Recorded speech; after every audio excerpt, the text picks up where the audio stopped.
यह वीडियो संघ लोक सेवा आयोग द्वारा आयोजित मई में जो 2024 की परीक्षा है 26 मई को, उसी के संदर्भ को रख के करंट पे ये बनाया है क्वेश्चन समसामयिक घटनाओं पर, और इंडियन कॉन्स्टिट्यूशन से संबंधित है, ये इंडियन पॉलिटिक्स है। देखिए, इसमें ये न्यूज में रहा क्योंकि सुप्रीम कोर्ट का वर्डिक्ट जो है जजमेंट आया था, इसलिए जो है, क्योंकि जो चीज न्यूज में रहती है यूपीएससी उस पर अक्सर क्वेश्चन बनाती है, उसी पे वो डायनामिक या स्टैटिक पॉइंट ऑफ से पूछती है। एब्रोगेशन ऑफ आर्टिकल 370, ये जम्मू कश्मीर का स्पेशल स्टेटस दिया गया था। एब्रोगेशन में निरसन करना, रद्द कर देना, तो उसको जो है जो जजमेंट आया सुप्रीम कोर्ट का जो उसी से संबंधित है। ये 5 अगस्त को 2009 को प्रेसिडेंशियल ऑर्डर दिया था, जो है राष्ट्रपति का आदेश आया था। अच्छा, इसकी थोड़ी बैकग्राउंड बता रहे हैं, नेक्स्ट पेज पे जो जजमेंट का आएगा। 5 अगस्त को राष्ट्रपति का आदेश आया था। उस ऑर्डर में, ये जो ऑर्डर था presidential order, was based on the resolution pass by the both house of parliament with 2/3 majority. 2/3 बहुमत से संसद ने यह एक रिजोल्यूशन पास किया था, और उसका रिजोल्यूशन का आधार बना राष्ट्रपति आधार, यानी कि राष्ट्रपति का जो आदेश है, जो प्रोक्लेमेशन है, जो ऑर्डर है, जो है वो इस रिजोल्यूशन पर जो है बेस था, जो संसद ने 2/3 बहुमत से पास किया था, संसद के दोनों सदनों ने। ओके, प्रेसिडेंट इस ऑर्डर को ही चैलेंज किया गया था, और साथ साथ जो पार्लियामेंट ने एक अलग से एक्ट पास किया था उसको। ये प्रेसिडेंशियल ऑर्डर क्या था, इसकी जो टाइटल थी ये था इसका, constitution application to Jammu and Kashmir order 2019, ये ऑर्डर था। अच्छा, इसमें क्या कहा था, provisions of the Indian constitution are applicable. अब इसमें क्या है कि जो भारतीय संविधान के प्रावधान है वो इस स्टेट को लगेंगे, यानी कि अब जो है 370 जो है के अधीन जो जम्मू कश्मीर स्पेशल स्टेटस था उसको समाप्त कर दिया गया। जो भारतीय संविधान के सारे जो प्रावधान है वो राज्य में लगेंगे। इस ऑर्डर में, यानी प्रेसिडेंट ऑर्डर में ये चीज कही गई थी। ठीक है, दूसरी बात यह है कि संसद ने अलग से एक एक्ट पास किया, Jammu Kashmir reorganisation act 2019 by parliament, संसद ने पास किया था। इसके द्वारा बाइफरकेट मैंने 2 भागों में बात कर दिया, इस स्टेट को, जम्मू कश्मीर को 2 यूनियन टेरिटरी यानी कि संघशासित क्षेत्रों में विभाजित कर दिया था। इस ऑर्डर को और इस पार्लियामेंट के एक्ट को, प्रेसिडेंशियल ऑर्डर को, पार्लियामेंट के एक्ट को, इस एक्ट को चैलेंज किया गया। चैलेंज द कॉन्स्टिट्यूशनैलिटी, इसकी संवैधानिकता को सुप्रीम कोर्ट में चैलेंज किया गया था।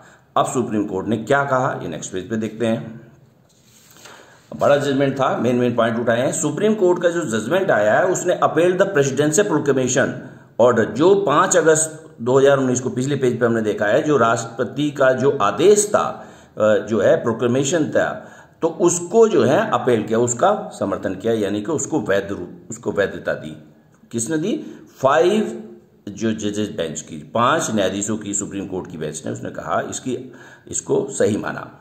अच्छा, उसमें सुप्रीम कोर्ट ने क्या कहा, after accession to Jammu Kashmir 1947 it did not retain sovereignty.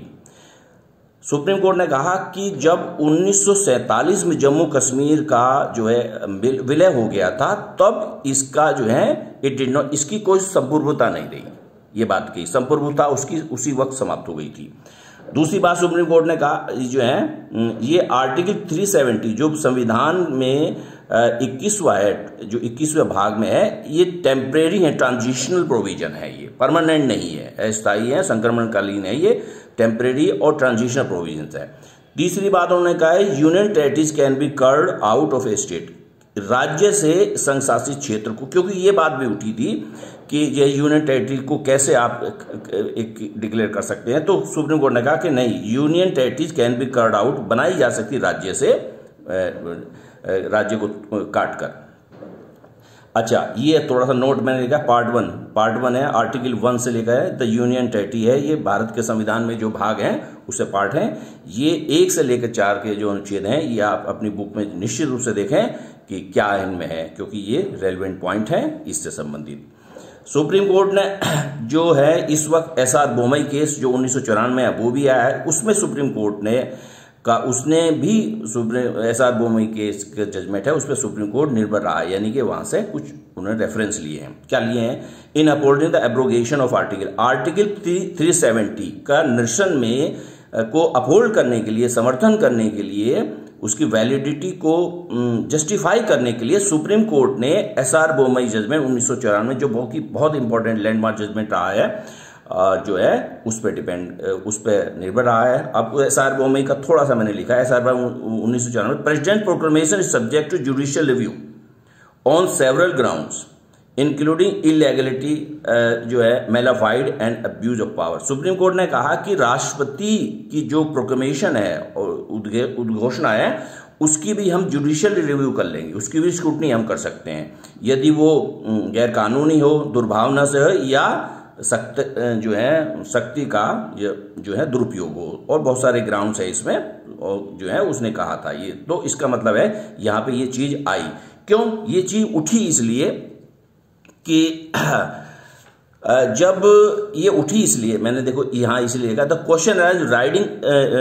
Question arose regarding whether the president could approve the revocation वाला विड्रॉ करना, वापस लेना of Jammu Kashmir special status during the period of president, the period of, ये थोड़ा सा दोबारा लिखा गया president, during the period of president rule, ये प्रेसिडेंट हटा देंगे, during the period of president rule, कि राष्ट्रपति के शासन के समय जो है, राष्ट्रपति शासन के समय जो है कैसे जो है ये आपको स्पेशल स्टेटस ले सकते हैं। तो सुप्रीम कोर्ट ने कहा कि नहीं, हम इसको अगर मैलाफाइड होगा ये, तो जो है जैसे बोमई केस में कहा, हम उसको जस्ट स्क्रूटनी कर लेंगे। अब स्क्रूटनी भी हुई।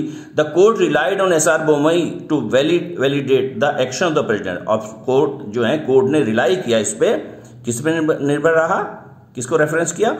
एसआर बोमई को, और जो है प्रेसिडेंट के जो एक्शन थे, जो प्रेसिडेंट के ऑर्डर आए, उसको वैलिडेट करने के लिए असर्टिंग, और कहा that these actions are constitutionally valid, यानी कि ये जो राष्ट्रपति के कार्य हैं, जो हैं, जो एक्शंस हैं, कृत्य हैं, वो संवैधानिक रूप से वैध हैं, ये बात कह दी। क्यों? क्योंकि ये आर्गूमेंट उठा था कि जब वहां प्रेसिडेंट रूल्स हैं, तो प्रेसिडेंट रूल जो है रिवोकेशन को स्पेशल स्टेटस, उसके विशेष दर्जे को वापस नहीं ले सकता। तो फिर ने कहा कि नहीं, क्योंकि हम पहले ही बोमई वाले केस में, एसआर बोमई केस में जो 1994 का, ये कह चुके हैं कि हम उसको भी स्क्रूटनी कर लेंगे। और स्क्रूटनी करने के बाद सुप्रीम कोर्ट ने कहा कि नहीं, प्रेसिडेंट के एक्शन जो है कॉन्स्टिट्यूशनली वैलिड है। ओके, ये थोड़ी सी ऐतिहासिक बैकग्राउंड है आर्टिकल 370 की।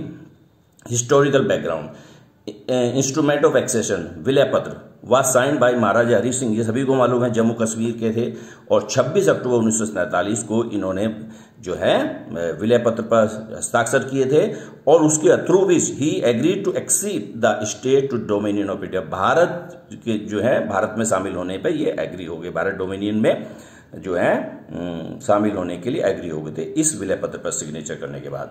Article 370 was placed in part 21।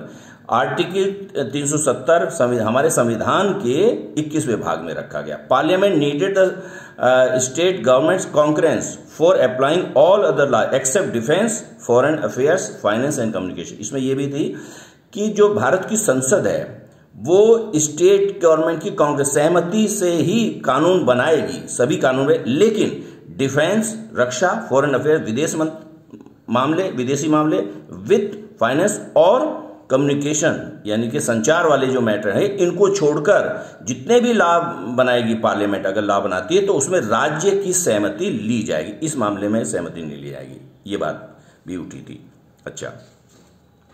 अच्छा, अब आर्टिकल 35A भी जो है, ये भी न्यूज में रहा है, तो इस पर भी मैंने 2 पॉइंट लिखे हैं। बाई प्रोडक्ट, ये 300 आर्टिकल 370 का ही उत्पाद है, यानी कि वहीं से ये निकला है जो है। Article 35A of Indian constitution was an article that empowered, इस आर्टिकल, भारत के संविधान का जो आर्टिकल 35A है, ये जम्मू कश्मीर राज्य को की जो विधायिका है, विधानमंडल है, उसको शक्ति देता है। क्या? टू डिफाइन परमानेंट रेजिडेंट, जो कौन परमानेंट रेजिडेंट हो, स्थायी निवासी होंगे राज्य के, and provide special rights and privileges to them, और उन परमानेंट रेजिडेंट्स को कौन कौन से विशेष अधिकार और स्पेशल जो उनके विशेष अधिकार और जो है अधिकार होंगे जो है, ये इसमें ये चीज लिखी है। जैसे इसमें विशेष अधिकार में आप कहते हैं कि उनके जो प्रॉपर्टी इमूवेबल प्रॉपर्टी खरीदने के कौन कौन से अधिकार होंगे जो और लोगों को नहीं होंगे, एजुकेशन, एम्प्लॉयमेंट से इलेक्शन संबंधी बहुत सारे अधिकार दिए गए थे, तो वो इस अधिकार में ये इसमें आए थे। अच्छा, ये बहुत बड़ा कारण रहा है कि जो है कि जो और लोग हैं जो जो है परमानेंट जो है परमानेंट रेजिडेंट नहीं है, उनको ये अधिकार नहीं थे, तो एक बहुत बड़ा विवाद का एक विषय रहा है ये। Which were not available to Indian citizen, ये जो स्पेशल राइट है प्रॉपर्टी खरीदना है और आपके इलेक्शन से हायर एजुकेशन में एम्प्लॉयमेंट संबंधी जो विशेष अधिकार वहाँ के स्थायी निवासी को दिए गए थे, ये भारत के नागरिकों को सामान्य रूप से उपलब्ध नहीं थे इस आर्टिकल के द्वारा। ये है जैसे ये इसी आर्टिकल का 370 का ही भाग है। It was added to the constitution through a presidential, अब तो ये क्योंकि स्पेशल स्टेट हट गया तो इसलिए 335A भी जो है अब इसका कोई मीनिंग नहीं है। It was added to the constitution through a presidential order, ये जो 35A है राष्ट्रपति के आदेश के द्वारा संविधान में जोड़ा गया था। क्या था? The constitution application to Jammu and Kashmir order 1954 में 54 में जोड़ा गया था, issued by the president of India under article 370 के अधीन भारत के राष्ट्रपति ने ये जो है आर्टिकल प्रेसिडेंशियल ऑर्डर के द्वारा जोड़ा था। ओके।